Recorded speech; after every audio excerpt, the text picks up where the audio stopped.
E 2024 segue a todo vapor, né? Enquanto o time treina, a comissão técnica trabalha, a diretoria está já trabalhando assim de maneira muito assertiva nas contratações e na montagem desse time.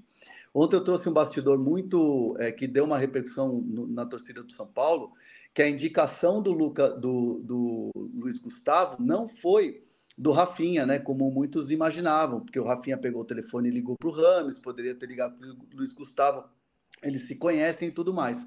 Foi o Lucas Moura que pegou o telefone, ligou para a direção do São Paulo e falou assim: olha, o Luiz Gustavo joga demais, é um cara que está sempre bem fisicamente, é um cara que pode ajudar muito, experiente em Libertadores e tudo mais, e a diretoria começou a fazer os contatos, ele está livre no mercado e deve estar fechando entre hoje e amanhã 100%. Já tem acordo verbal, já tem acordo de salário, de tempo de contrato de 1 ano. Só falta mesmo o Luiz Gustavo falar: beleza, eu vou com a minha família voltar para o Brasil.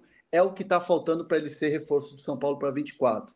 E aí entra muito essa questão do Lucas, porque acendeu uma luz no São Paulo e falou: opa, o Lucas está preocupado com o planejamento de 24. Como é que é isso? Então, já deixa um indício de que o Lucas vai permanecer, vai ficar em 2024.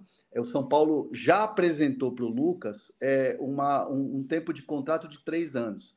O que falta ainda é sentar, conversar e ver o financeiro, que é o que vai ter um pouco mais de tempo ali para você debater. E o Lucas está com o tempo dele, está se recuperando e a diretoria do São Paulo está nessa expectativa. Mas é tudo sempre muito positivo em relação ao Lucas, ainda mais com essa questão da indicação do Luiz Gustavo, que ele pensa em 2024. E a novidade que eu trouxe hoje, eu trago aqui agora no All Sport, é que o São Paulo está monitorando o Ferreirinha do Grêmio. É um jogador de velocidade, é um jovem jogador. Já tem 2 janelas que o São Paulo monitora o jogador, mas vê dificuldade porque sabe que o Grêmio quer fazer dinheiro com o atleta. Né? Para chegar e comprar o jogador, o São Paulo não vai fazer isso, porque não tem aporte financeiro.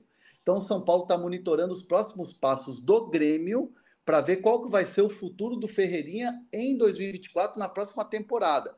Se de repente o Grêmio contratar jogador de velocidade e o Renato quer reforços, e o Ferreirinha vai ficar como opção no banco, aí o São Paulo vai chegar: Grêmio, já que ele não está sendo aproveitado, me traz ele aqui. E aí, de repente, vão fazer uma composição aqui, paga salário, empréstimo, alguma coisa desse tipo. Mas o São Paulo ainda não se atirou no Grêmio. O staff do Ferreirinha sabe que é o interesse do São Paulo há muito tempo. Então, o São Paulo está monitorando para ver os passos aí do Grêmio em relação ao Ferreirinha. Esse é o mercado. Vai olhar um atacante, vai olhar 2 volantes, independentemente de saídas. É um São Paulo que está se movimentando bastante no mercado. O Ferreirinha é um nome que já teve no radar, né, do São Paulo há algum tempo, né, Hernan? Duas janelas atrás, o São Paulo já vem olhando. Eu lembro desse nome forte no noticiário. Acho que até o Chico, nosso companheiro, chegou a noticiar a respeito disso na Bandeirantes na época. E seria um cara desses que cada vez mais são necessários para os times, né? Daquele que vai para dentro, do 1 contra 1, veloz pelo lado de campo. O PVC ia falar.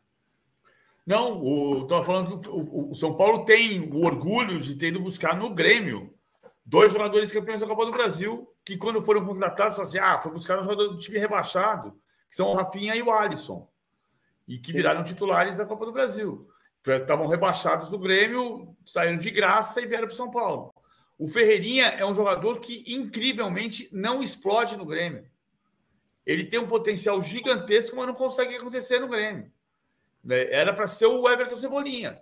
Quando o Everton Cebolinha foi vendido, é porque tinha o Ferreirinha como sucessor. E o Ferreirinha não consegue. Joga o Lucas Bezossi, joga o João Pedro Galvão. De vez em quando joga o Ferreirinha. O Ferreirinha entra no segundo tempo, mas ele não consegue explodir. E talvez, mudando de ares, possa ser uma alternativa. Pode ser um jogador que acabe sendo barato porque não joga no Grêmio e que possa ter sucesso no São Paulo. Seria uma boa para você, para o São Paulo, PVC? Para mim seria. Tem que ver se o Grêmio vai topar, né, Perrone? Eu acho que vai ser difícil, né, o Grêmio aceitar, mas é um jogador, assim, acho que o PVC definiu bem, né?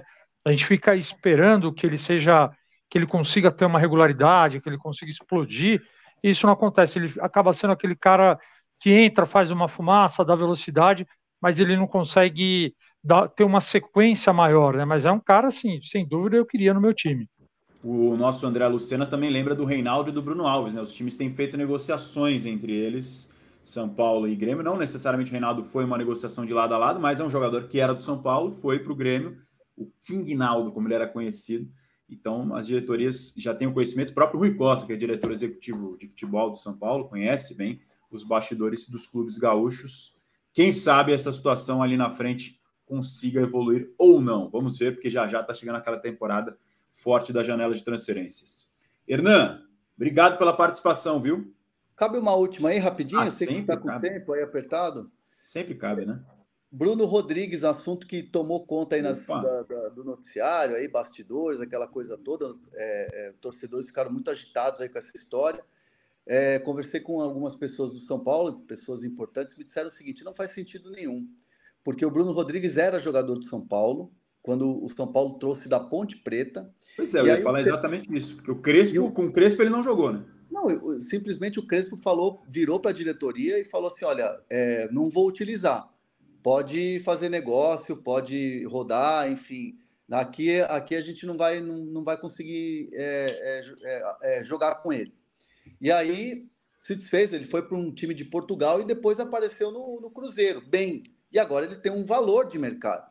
Então, assim, eu ouvi a seguinte expressão: é tiro no pé tentar contratar esse jogador, porque você liberou ele, né? Você praticamente liberou ele de graça, porque você não fazia parte do seu elenco, né?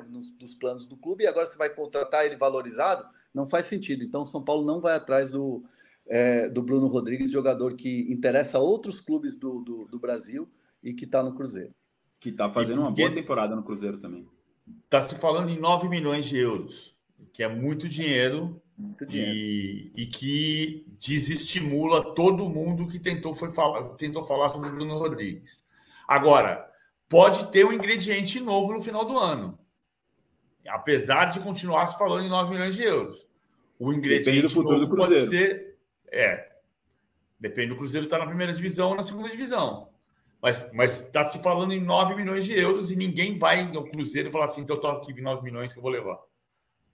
E para o São Paulo é o que o Hernan falou, né? Realmente seria um tiro no pé, porque se liberou o jogador de graça, mal aproveitou e vai pagar isso agora para tê-lo de volta, não faria nenhum sentido, ou, de qualquer forma, denotaria uma grande incompetência do São Paulo se fizesse esse movimento de volta do jogador, pagando tudo isso por ele. Hernan, obrigado pelas informações, viu? Até a próxima. Valeu, amigos. Grande abraço, boa tarde ao nosso André Hernan, colunista do All Sport. Perrone, muito obrigado também pela participação com a gente por aqui. Valeu pelo debate e você foi bem na previsão. Ainda bem que você lembrou.